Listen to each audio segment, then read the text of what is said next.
Governor, what do you make of the housing lawsuit in New Berlin? And as you know, there's going to be an effort to get more affordable housing into the suburbs, but you have, as the lawsuit said, and as the census shows, this is the most segregated big city in America, or one of them. So how do you solve this problem, and are you going to be working with New Berlin to try to get on New Berlin? On New Berlin, I haven't looked at the suit. I'd have to look more specifically on that.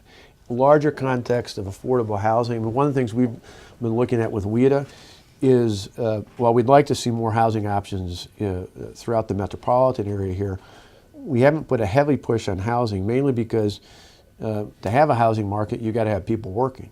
And so much in this year, at least, of WIDA's efforts, along with the new WDC, are going to be focused on economic development. We've got to get people working.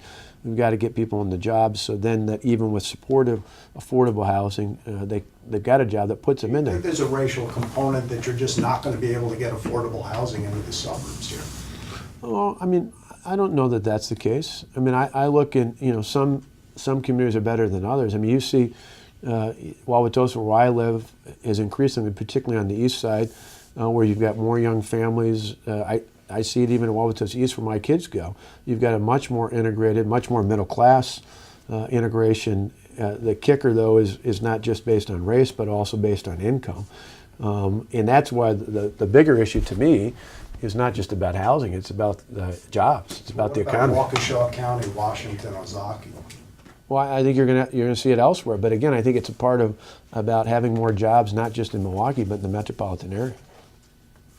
But it goes back to the question, James, you were asking earlier, just about in general, you've got to do more to stimulate the economy and do more to drive, whether it's manufacturing as well as, it's great, the water council I'm all pushing for, biotech, but in the end, the jobs that are going to lift people out of poverty are going to start in many ways out of the core mid to small sized employers, and many of those are going to be manufacturing. We've got to do more to get those jobs up and going. As we do, then we got to make sure we've got the skill set and the support mechanism, whether it's through our technical schools, whether it's through the workforce investment boards and others, which we're very much committed to do, make sure we've got the workforce to fit those job needs.